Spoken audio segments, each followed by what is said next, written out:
ওসমান হাদির এই ঘটনার পরে মানববন্ধন করা হয়েছিল। সেই মানববন্ধন থেকে ফেরার পথে দুইজনকে কুপিয়ে জখম করা হয়েছে। আচ্ছা, এর মধ্যে যখন ওসমান হাদির পুরো ফ্যামিলি ঢাকায় এসছে তার ট্রিটমেন্ট পারপাসে, তার বাড়িতে চুরির ঘটনা ঘটেছে এবং একজন ছাত্রলীগের সাবেক কর্মী, মানে এখন যেহেতু নিষিদ্ধ ঘোষিত ছাত্রলীগ, আমি সাবেক কর্মী বলছি, নেতা ইনফ্যাক্ট, তিনি ফেসবুকে স্ট্যাটাস দিয়ে বলেছেন যে ছোট ভাই প্রোটেকশন বাড়াও। তিনি একজনকে উদ্দেশ্য করে বলেছেন যে এভাবে মোটর সাইকেলে একা একা ঘোরাঘুরি করো না, পরিণতি খুব ভয়াবহ হবে। এবং তিনি বলছেন যে রাজশাহী বিশ্ববিদ্যালয়টাকে আমাদের হাতে দিয়ে দাও। মানে রাজশাহী বিশ্ববিদ্যালয়ের যারা এই 24-এর অভ্যুত্থানের সঙ্গে যুক্ত, তাদেরকে হ্যান্ডেল করবার জন্য এই বিশ্ববিদ্যালয় ছাত্রলীগ শাখার দুজন নেতা, তিনি এবং তার সভাপতি, তিনি সাধারণ সম্পাদক, তারা দুজন দে উইল হ্যান্ডেল ইট। মনে থাকবে এক সপ্তাহ এখনো হয়নি, সজীব ওয়াজেদ জয় সাক্ষাৎকার দিয়ে বলেছেন যে বাংলাদেশে 26-এ কোনো নির্বাচন আওয়ামী লীগ হতে দেবে না, তারা বানচাল করবার সর্বোচ্চ চেষ্টা করবে এবং এই বানচাল করবার জন্য আইন শৃঙ্খলা পরিস্থিতিকেই তারা হাতিয়ার হিসেবে ব্যবহার করবে। সো আপনি যদি ঘটনাগুলোকে মেলান, আপনি দেখবেন যে বাংলাদেশের আইন শৃঙ্খলা পরিস্থিতি, যেটা নিয়ে আপনি আমাকে প্রশ্ন করছেন, এই হাদির ঘটনাটার মধ্যে দিয়ে যে কতগুলো ঘটনা ঘটে গেল, সেটাই যথেষ্ট বুঝবার জন্য বাংলাদেশের আইন শৃঙ্খলা পরিস্থিতিটা কোথায় আছে। বাংলাদেশে এই মুহূর্তে সকল রাজনৈতিক দল মিলিয়ে 2-2.5 হাজার প্রার্থী মাঠে আছে।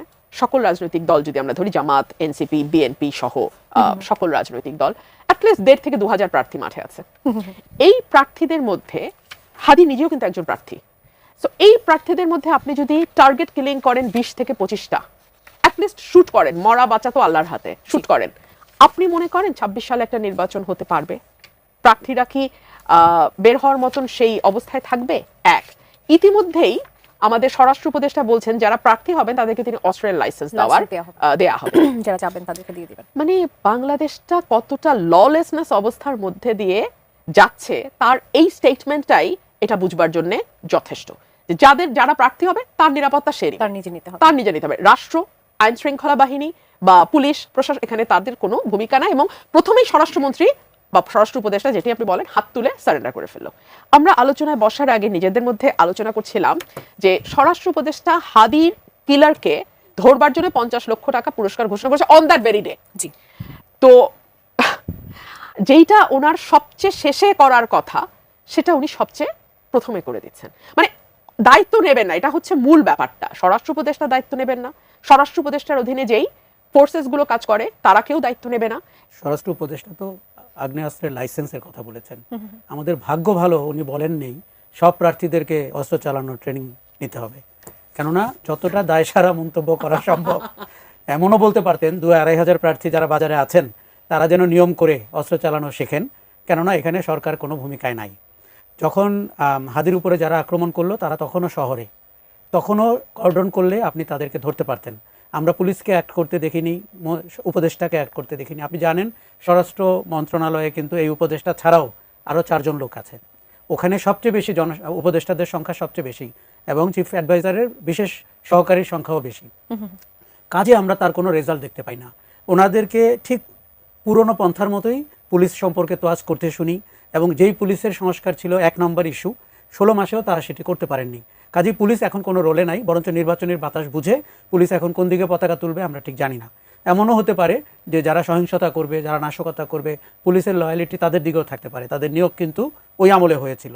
আচ্ছা, সিভিল অ্যাডমিনিস্ট্রেশনে সরকারের কোনো গ্রিপের মধ্যে নাই, বরঞ্চ সিভিল অ্যাডমিনিস্ট্রেশন সরকারকে পরিচালনা করে। আপনি বলছিলেন যে ডেভিল হান্ট ফেজ 2, এগুলো পোশাকি নাম শুনতে কিন্তু খুব ভাল লাগে। অপারেশন ডেভিল হান্ট একটা মচমচে, মানে আমাদের গোয়েন্দা কাহিনী পড়ার মতো মনে হয়। ডেভিল হান্ট 1-এ কি ঘটেছে, তার রেজাল্ট কি আমরা কিন্তু জানি না। আর যে অস্ত্র লুট হয়েছে, যে অস্ত্র অবৈধ অস্ত্র আছে, এবং বারবার সরকার বলেছে যে লাইসেন্সধারী অস্ত্রকেও জমা দিতে হবে, আবার ফেরত নিতে পারবেন, কোনো কিছুর কোনো জবাবদিহিতা নাই। ফলে অস্ত্রগুলো বাজারে রয়েছে এবং আপনার আমার বিরুদ্ধে সেটি ব্যবহৃত হলেও আমি অবাক হব না। কাজেই সরকারে যারা থাকেন তাদের অনেক দায়িত্বশীল হয়ে কথা বলতে হবে। প্রধান নির্বাচন কমিশনার যে কথাটি বলেছেন এটি আমাকে আরও বেশি অবাক করেছে। দেখুন, আমরা যখন নির্বাচন ঘনিয়ে আসে তখন বলি যে নির্বাচন কমিশনের হাতে প্রশাসন চলে যাবে, প্রশাসন দলনিরপেক্ষ হবে। এইবারও কিন্তু দলনিরপেক্ষ হওয়ার বিষয় রয়েছে, কারণ আমরা প্রশাসনে বিশেষ একটি দক্ষিণপন্থী দলকে প্রশাসনে ভূমিকা পালন করতে দেখি। অনেক কর্মকাণ্ড দেখে বোঝা যায় তারা নির্বাচনের আগেই ক্ষমতায় চলে যাওয়ার একটা অনুভূতি ভোগ করছেন। কাজেই প্রশাসনকে দলনিরপেক্ষভাবে পরিচালনা করতে হবে। এখন তার প্রধান যদি, নির্বাচন কমিশনের প্রধান যদি বলেন এটি বিচ্ছিন্ন ঘটনা, পৃথিবীর সব ঘটনাকে আপনি বিচ্ছিন্ন ঘটনা বলে চালিয়ে দিতে পারবেন। এগুলো যারা বলেন তারা আসলে দায়িত্বহীন উক্তি করেন এবং বাস্তবতার সাথে তার কোনো সম্পর্ক নেই। দেখুন, আমাদের এখানে আইন শৃঙ্খলার পরিস্থিতি হচ্ছে 1 নাম্বার সমস্যা। আমরা ওই জায়গাটিতে উত্তরণ ঘটাতে পারিনি। এখন আপনার এক হাদির হত্যাকারীকে আপনি ধরতে পারছেন না, সীমান্ত দিয়ে চলে গেছে কিনা বিজেপি পর্যন্ত প্রেস কনফারেন্স করে। তারা কেন ধরে নিল? কেন তারা বলল যে এটা মির্জা আব্বাস সাহেব ঘটিয়েছেন? মানে একটা ঢিলে কতটা পাখি মারা যায় এইটা শিখতে আসলে জামাতের কাছে আমাদের ট্রেনিং নিতে হবে। জামাতের চেয়ে ভালো এটা কেউ জানেন। আপনি চিন্তা করে দেখেন, আওয়ামী লীগের সময় তারা একদম আওয়ামী লীগ হয়ে মিশে ছিল, আপনি তাদেরকে আলাদা করতে পারেন নাই। তারা একইভাবে বিএনপির মধ্যেও একটা বেশ বড় অংশ রাইট ফোর্স বা জামাত ঘরানার। এবং এই যে 5ই অগস্টের পর নতুন নতুন মুখ, নতুন নতুন হাঁক ডাক, নতুন নতুন চেহারা, নতুন নতুন বুলি আমরা শুনতে পাচ্ছি না? শুনছি তো। এই মানুষগুলো এতদিন মিশে ছিল বিভিন্ন দলে, এখন তারা বেরোচ্ছে। আমার প্রশ্ন হলো, হাদি তো গণতন্ত্র মঞ্চের প্রার্থী, তার সঙ্গে যেমন বিএনপি প্রার্থীর কন্টেস্ট হবে নির্বাচনে, তার সঙ্গে তো জামাত প্রার্থীরও কন্টেস্ট হবে নির্বাচনে। সো আপনি যদি শুরুতেই বিএনপির দিকে নজরটা ঘুরিয়ে দিতে পারেন, তাহলে কি করবেন? আপনি খুনিকে একটা খুব চমৎকার রিজনেবল টাইম দিতে পারবেন, যেই সময় খুনি পালাই যেতে পারবে। এবং ঠিক তাই হয়েছে এই ঘটনায়। মির্জা আব্বাসকে ঘিরে হট্টগোলের মাঝখানে খুনি কিন্তু দেশে নাই, এবং এটা আবার সরকারও জানে না, এইটা জানে হলো আরেকজন সাংবাদিক। তো ইজন্ট দ্যাট ভেরি ইন্টারেস্টিং? আমার তো মনে হয় এখানে জনাব মির্জা আব্বাসের নামটা ইচ্ছাকৃতভাবেই আনা হয়েছে, যাতে ঘটনাটা কিছুক্ষণের জন্য অন্যদিকে নজর সরানো যায়, মিডিয়ার নজর, কারণ জানে এটা পরে পাল্টাপাল্টি হবে, এবং পাল্টাপাল্টি হয়েছে। হওয়ার পরে নজরটা অনেকখানি অন্যদিকে ছিল, এই ফাঁকে খুব আরামে খুনি পালিয়ে যেতে পেরেছে। সুতরাং আমাদের বুঝবার তো আসলে বাকি থাকে না, এটা থেকে গেইনার কারা হতে পারে, এটা থেকে লাভবান কারা হতে পারে। আর আমি একটা কথা বুঝি না, যে একদম মুখে মাস্ক টাস্ক দিয়ে ঢেকে, যার কোনো রকম কোনো পরিচয় নাই, তিনি যখন একটি বাড়িতে ঢুকে মা মেয়ে দুজনকে হত্যা করেন এবং 24 ঘন্টার মধ্যে তাকে গ্রেফতার করতে পারে আইন শৃঙ্খলা রক্ষাকারী বাহিনী, সেই আইন শৃঙ্খলা রক্ষাকারী বাহিনীকে তো আপনি ইনকম্পিটেন্ট বলতে পারবেন না। দে আর ভেরি কম্পিটেন্ট। তার মানে তারা কোনো জায়গায় তাদের কম্পিটেন্স এক্সারসাইজ করে, কোনো জায়গায় তারা তাদের কম্পিটেন্স এক্সারসাইজ করে না। আমরা দেখতে পাচ্ছি হাদির ঘটনায় তারা তাদের কম্পিটেন্স এক্সারসাইজ করছে না এবং করতে পারছে না। কেন পারছে না? কারা জড়িত, কাদেরকে আড়াল করতে? এইরকম ঘটনা তো সাগররুনির সময় আমরা দেখেছি। 24 ঘন্টার যে আসামিকে ধরার কথা 48 ঘন্টা, সেটা 48 মাস তো বাদ, এর চেয়ে অনেক বেশি সময় পার হয়ে গেছে এখন ধর ক্ষেত্রে। দেখুন, দেশে যাই খারাপ ঘটনা ঘটুক, আইন শৃঙ্খলার অবনতি হোক, হত্যার চেষ্টা হোক, সব কিছুর দায় সরকার প্রধানের। উনি তার টিম সাজিয়েছেন, উনি তাদেরকে নিয়োগ দিয়েছেন, উনি 16 মাসে তাদের রদবদল করেননি, এবং তাদের কোনো পারফরমেন্স ইভ্যালুয়েশন হয় না, এবং এই লোকগুলো তার আশেপাশেই থাকেন, এবং তাদেরকে দিয়ে উনি সরকারটি পরিচালনা করতে চেয়েছেন, যেখানে আমাদের জুলাইয়ের যা আশা আকাঙ্ক্ষা ছিল সেগুলো ধূলিসাৎ হয়ে গেছে। জুলাইতে আমরা যে পরিবর্তন চেয়েছিলাম, আমরা শুধুমাত্র শেখ হাসিনার বিদায় চাইনি বা তার শাসনের অবসান চাইনি, আমরা সরকারে বা রাষ্ট্রে জবাবদিহিতা চেয়েছিলাম, মানুষের কথা বলার স্বাধীনতা চেয়েছিলাম, এবং আপনার একটি নির্বাচন চেয়েছিলাম, যে নির্বাচনের ভেতর দিয়ে জনগণের প্রতিনিধিরা নির্বাচিত হবেন। আমার এখন মনে হচ্ছে যে এই সংস্কারের আলোচনা করতে যাওয়াটাই আমাদের জন্য ভুল হয়েছে। আমাদের 3 মাসে একটি নির্বাচন দিয়ে দেওয়া উচিত ছিল, যাতে করে একটি নির্বাচিত সরকার বিগত 15 মাস শাসন করতে পারত। দেখুন, আপনি মানুষের নিরাপত্তা খুব ইম্পর্টেন্ট। এখন আপনি যদি বলতে চান যে খুনিরা শহরে ঢুকে গেছে, ফ্যাসিস্টরা নেমে গেছে, যেটি প্রধান উপদেষ্টাও বলেছেন, এটি তো জনগণকে আরো ভয় দেখানো হচ্ছে। আপনি বারবার বলছিলেন যে হাদি বা অন্য কোনো প্রার্থী তার নিরাপত্তা দিবেন, আপনি ভোটারদের কি নিরাপত্তা দিবেন? ভোটাররা যে এই ঘটনার পরে ভোট কেন্দ্রে যাবে না, এটি কিন্তু মোটামুটি নিশ্চিত। তার মানে ভোটিং টার্ন আউট কম হবে। তখন যারা পলাতক তারা বলবে ভোটের টার্ন আউটের রেট বলে দিচ্ছে, মানুষ অংশগ্রহণ করেনি। আবার তাদের মতলব একটা হচ্ছে ইনক্লুসিভ নির্বাচন বলে তারা নির্বাচনে অংশগ্রহণ করতে চায়, তখন তারা সেই গানও গাইতে শুরু করবে। প্রতিবেশী ভারত কিন্তু আপনাকে স্বস্তিতে থাকতে দিবে না। এগুলো রক্ষার দায়িত্ব সরকারের, সরকার সেখানে চরমভাবে ব্যর্থ হচ্ছে। আমি ছোট ছোট করে এই অংশ একটু নিতে চাই। রুমিনাপা, আরো একজন দর্শক ছিলেন শাহিন, তিনি প্রশ্ন করছিলেন যে আমাদের ইতিহাস বিকৃতির বিষয়টি নিয়ে তিনি জানতে চাচ্ছিলেন যে জামাতের সেক্রেটারি জেনারেল মিয়া গোলাম পরোয়ার তিনি বলেছেন যে ভারতীয়দের নির্দেশেই বুদ্ধিজীবীদের হত্যা করা হয়েছে। আমি এর সাথে একটু যুক্ত করতে চাই চট্টগ্রাম বিশ্ববিদ্যালয়ের সহোপাচার্য, তিনি বলেছেন যে পাকিস্তানি বাহিনী বুদ্ধিজীবীদের হত্যা করবে, এটা অবান্তর। এবং এরকম বেশ কিছু কথাবার্তা আমরা খুব ঘন ঘন এখন শুনতে পাচ্ছি, চারপাশে দেখতে পাচ্ছি। আমাদের দর্শকের প্রশ্ন ছিল যে বিএনপি একটা বড় দল, যখন ইতিহাস পরিবর্তনের চেষ্টা করা হচ্ছে এইভাবে, বিএনপি কেন সেটাতে চুপ করে আছে, কিছু বলছে না কেন? বিএনপি চুপ করে আছে এটা আমি ঠিক মনে করি না। বিএনপি কিন্তু বারবারই এই ধরনের কথা যারা বলছে সেই দলটির ব্যাপারে মানুষকে সচেতন করছে, সাবধান করছে। কিছুদিন আগেই বিএনপির ভারপ্রাপ্ত চেয়ারম্যান তারেক রহমান সাহেব কিন্তু বলেছেন যে একটি দলের ব্যাপারে যে তারা ৭১ সালে কি করেছিল এটা দেশের মানুষের মনে আছে। এবং শুধু তো তাই নয়, তাদের এই নির্বাচনী ক্যাম্পেইনে গিয়েও তো আমরা দেখছি যে কত রকম ভাবে মানুষ মোনাফেকি করতে পারে, জান্নাতের টিকিট বিক্রি করা থেকে শুরু করে আজকে দেখলাম একটা কনস্টিটিউয়েন্সির একজন এমপি ক্যান্ডিডেট জামাতে, তিনি বলছেন ওমরা করতে নিয়ে যাব। সো ধর্মকে ব্যবহার করা, লেবাসকে ব্যবহার করা, আল্লাহকে ব্যবহার করা, ইসলামের হজকে ব্যবহার করা, কোনোটাই তো তারা বাকি রাখছেন না। সো ওনাদের কাছ থেকে এরকম মন্তব্যে আমরা খুব অবাক হইনি। ওনারা এটা বলবেন এটাই স্বাভাবিক। এবং ওনারা তো শুধুমাত্র দেখুন আওয়ামী বিরোধিতার ন্যারেটিভ দিতে গিয়ে ওনারা যেটা করেছেন, ওনারা কিন্তু বিভিন্ন জায়গায় মুক্তিযুদ্ধের যেই স্থাপত্য শৈলীগুলো আছে বাংলাদেশে বিভিন্ন জায়গায় জেলায় উপজেলা পর্যায়ে সেগুলোকে ভেঙে ফেলেছে। জাদুঘরে ভেঙে, জাদুঘরটা তো আওয়ামী লীগের বাবার সম্পত্তি ছিল না, কিংবা এই স্থাপনাগুলো তো আওয়ামী লীগের নিজস্ব সম্পত্তি নয়, এটা তো রাষ্ট্রীয় সম্পদ। এই রাষ্ট্রীয় সম্পদকে ভেঙে দেওয়ার মানে কিন্তু কেবল ভেঙে দেয়া না, এটা কেবল ক্ষোভের বহিঃপ্রকাশ না, ইতিহাস মুছে ফেলা। সেগুলো কি সংস্কারের কোনো উদ্যোগ নেওয়া হয়েছে? পাগল, এখন তো এই আমলই না, এখন হচ্ছে বাংলাদেশে ৭১, পারলে বলবো ওই সময় পাক ভারত যুদ্ধ হয়েছে। ওই সময় বাংলাদেশের কোনো যুদ্ধই হয়নি, ওটা ছিল পাক ভারত একটা যুদ্ধ। আমি আরেকটা ব্যাপারে একটু নিজে থেকেই একটা প্রশ্ন তুলতে চাই।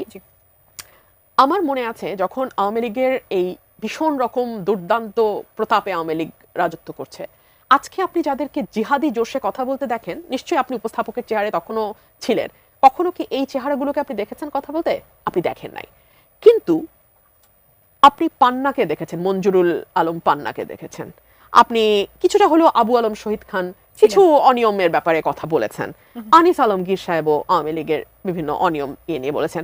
আরেকজন বলেছেন, তিনি অবশ্য সৌভাগ্যবান, এখনো কারাগারে যাননি, তুষার ভাইয়ের সাথে আমি অত বসিনি, মাসুদ কামাল সাহেব।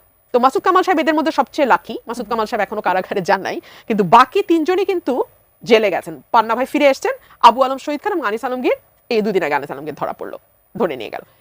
প্রধান উপদেষ্টা কি বলে নাই মন খুলে সমালোচনা করেন, প্রাণ খুলে সমালোচনা করেন?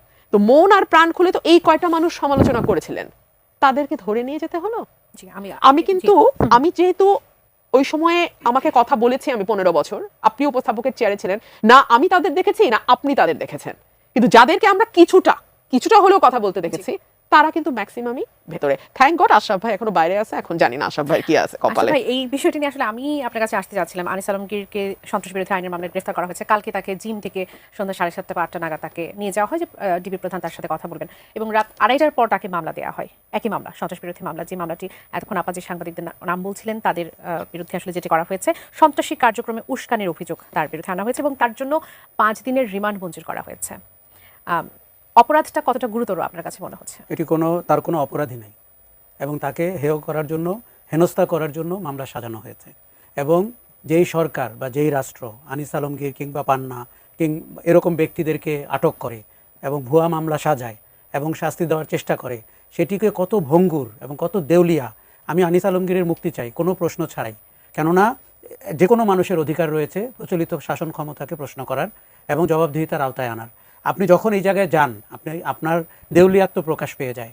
এবং যেই আইনে মামলা দেওয়া হয়েছে সেই আইনে অতীতে হেনস্থা করা হতো মানুষকে, এবং এবারের মতো আরও খারাপভাবে মানুষকে হেনস্থা করার চেষ্টা করা হচ্ছে, আরও নিরীহ মানুষকে ধরার চেষ্টা করা হচ্ছে। এটি কন্টিনিউ করতে পারে না এবং আমরা জুলাই আগস্টে এই ব্যবস্থার বিলোপ চেয়েছিলাম। এবং আপনি যদি সাধারণ জনগণকে, নিরীহ মানুষকে, সাংবাদিকদেরকে, পেশাদারী মানুষকে এইভাবে হেনস্থা করতে থাকেন, ইওর ডেজ আর নাম্বারড। আমার মনে হয়েছে যে এটি নিয়ে তর্ক বিতর্কের কিছু নাই। এখানে তাকে তার নাগরিক অধিকার হরণ করার ক্ষমতা রাষ্ট্রকে কেউ দেয়নি। এবং পুলিশের কথা ছিল হাদির উপরে আক্রমণকারীদেরকে আটক করার, সেটি তারা করতে পারেননি। তাদের চোখে ধুলা দিয়ে সীমান্ত পার হয়েছে কি হয়নি। পুলিশ তার পেশাদারিত্ব থেকে সরে এসেছে। অতীতে আওয়ামী লীগের নেতাদের কথায় পুলিশ চলতো, এখন কিছু উপদেষ্টা যার তেমন কোনো যোগ্যতা বা দক্ষতা আমরা দেখতে পাচ্ছি না, নিশ্চয়ই সরকারের ভেতরে কলকাঠি নেড়ে কেউ এই ধরনের ব্যক্তিবর্গকে আটক করার কুবুদ্ধি দিয়েছে এবং সন্ত্রাস বিরোধী আইনে মামলাটি রুজু করা হয়েছে। আপনি বলছিলেন যে আসলে আমাদের জুলাইয়ের চেতনাটা তো আসলে এটা ছিল না। জুলাই তো এজন্য ছিল না, জুলাই ছিল যে আমাদের বাক স্বাধীনতার জন্য, জুলাই ছিল আমাদের অধিকার প্রতিষ্ঠার জন্য। তাহলে এমন পরিস্থিতি আসলে তৈরি হলো কেন, যেহেতু কেউই চায়নি? আসলে দেখুন, আমরা একটি নতুন খপরে পড়েছি। সেই খপ্পরটি হচ্ছে আপনি পরিবর্তন প্রত্যাশী ছিলেন এবং পরিবর্তনের প্রতিবন্ধক ছিল শেখ হাসিনা এবং তার অগণতান্ত্রিক শাসন, স্বৈরাচারী শাসন। সেই সুযোগে, পরিবর্তনের সুযোগে এমন সব শক্তি মাথাচাড়া দিয়ে উঠেছে। ধরেন দেশের বাইরে একজন ইউটিউবার, তিনি একটা ঘটনা ঘটাবেন, তিনি একটা পোস্ট দিবেন, তার সমর্থনে মাঠে কিছু ছেলে নামবে, পরের দিন আপনি দেখতে পাবেন যে সরকার একজনকে আটক করেছে। তাহলে কি দেশের সরকার বলে কেউ কিছু আছে? কোনো কিছু কি আইনের আওতায় হচ্ছে, নাকি ব্যক্তির আঙ্গুলি হেলনে হচ্ছে? আর এই ধরনের ব্যক্তিরা যদি সরকারের ভেতরে অপারেট করতে পারেন, তারা কি কোনোদিন নির্বাচন চাইবেন? কেননা নির্বাচিত সরকার দায়িত্ব নিলে তো তার কোনো প্রভাব বা ভূমিকা থাকবে না। তারা চাইবেন অস্থিতিশীলতাকে জিয়ে রাখতে। আপনি যদি ওসমান হাদির উপরে যে আক্রমণ হয়েছে এরকম 10টি ঘটনা ঘটাতে পারেন, এই দেশে কি নির্বাচনটি আর হবে? কাজেই আমরা মনে করি যে সরকারটিকে ম্যাচুরিটির সাথে